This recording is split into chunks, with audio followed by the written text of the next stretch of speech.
जय माता दी दोस्तों श्रीमद् भागवत गीता में भगवान कृष्ण कहते हैं कि यदि कोई भी मनुष्य प्रेम पूर्वक और भक्ति भाव के साथ फूल, फल, अन्न, जल आदि अर्पण करेगा तो भगवान कृष्ण उस अर्पण को स्वयं प्रकट होकर ग्रहण करेंगे।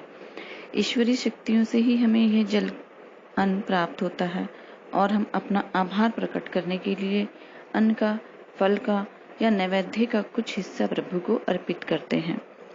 दोस्तों, माना जाता है यहीं से प्रसाद चढ़ाने की प्रथा शुरू हुई थी। आज की वीडियो में हम ये जानेंगे कि पूजा पाठ करने के बाद जो हम प्रभु को भोग चढ़ाते हैं या फिर जो प्रसाद होता है, अगर वो बच जाए तो उसका क्या करना चाहिए।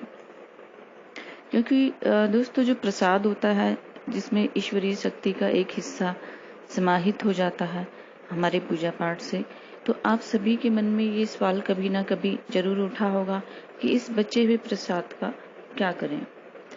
तो आइए दोस्तों जानते हैं प्रसाद के बारे में ऐसी बेहद जरूरी जानकारी, जरूरी बातें। पहली बात, आपने प्रसाद को घर के मंदिर में ज़्यादा देर तक पड़े नहीं रहने देना है, क्योंकि मंदिर में ज़्यादा देर तक पड़ा हुआ प्रसाद नेगेटिव एनर्जी छोड़ता है।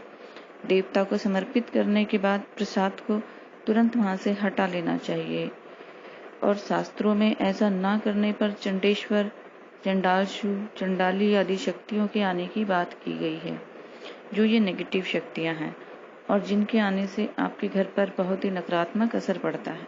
जब आप कभी भी अपने प्रभु को भोग लगाएं तो 10-15 मिनट के बाद प्रसाद को वहां से हटा लें, स्वयं भी ग्रहण करें और जो परिवार के लोग हैं उनमें वितरित कर दें, वहां ना छोड़ें। आइए दोस्तों, अब जानते हैं दूसरी बहुत जरूरी बात। अगर प्रसाद आपने पूजा के लिए मंगवाया हुआ है और वो आपसे जमीन पर गिर जाए और उस पर गंदगी या मिट्टी लग जाए तो उसका आप क्या करेंगे। संभवतः आप उसे खा नहीं सकेंगे, तो ऐसे प्रसाद को आपको कभी भी जमीन में नहीं छोड़ना है, इधर उधर नहीं फेंकना है। आपको क्या करना है, उसे एक साफ बर्तन में उस प्रसाद को रख लेना है और उसी दिन या अगले दिन उस प्रसाद को रोटी के साथ गाय को खिला देना है। तो आइए दोस्तों जानते हैं तीसरी बात कि जब आप भगवान को पके हुए भोजन का भोग लगाते हैं तो उसे आप एक साफ प्लेट में उसे सजा कर रखें और उसके बाद जब आप किचन से मंदिर में लेकर जाते हैं तो उस भोग को आपको ढक कर ले जाना चाहिए। ये खुला नहीं ले जाना चाहिए। आप किसी साफ कपड़े से ढक लें या किसी थाली से ढक लें और फिर मंदिर में प्रभु के आगे लेके आप रख सकते हैं।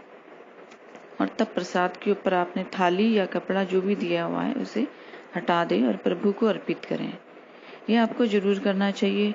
कभी भी आपको किचन से पका हुआ भोग मंदिर में ले जा रहे हैं तो कभी भी खुला हुआ नहीं होना चाहिए, उसे हमेशा ढककर प्रभु के आगे रखना चाहिए। दोस्तों, चौथी बहुत जरूरी बात, जब आप प्रभु के लिए कोई भी भोग बनाते हैं, पका हुआ भोग आप प्रभु के लिए तैयार करते हैं और उसमें से थोड़ा हिस्सा आप प्रभु को अर्पित करते हैं, तो प्रभु को अर्पित करने के बाद उस प्रसाद में से थोड़ा हिस्सा वापस आपको जो पहले से बनाया हुआ भोग है प्रभु के लिए, उसमें आपको मिला देना चाहिए। ऐसा करने से जो आपका भोजन है, जो भोग भगवान के लिए बनाया था आपने, वो प्रसाद बन जाता है, प्रभु के आशीर्वाद से युक्त हो जाता है। तो दोस्तों, ये थी कुछ जानकारी, 4 चीजें जो जब कभी भी आप भगवान को भोग लगाते हैं तो ये बातें जरूरी फॉलो करनी चाहिए कि किसी भी प्रकार का दोष आपको ना लगे, कोई भी भगवान की पूजा में आपसे गलती ना हो और आपकी पूजा प्रभु स्वीकार करें और आपको आशीर्वाद दें।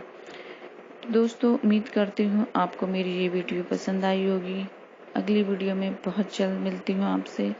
तब तक के लिए अपना ध्यान रखें, मस्त रहें, खुश रहें। जय माता की।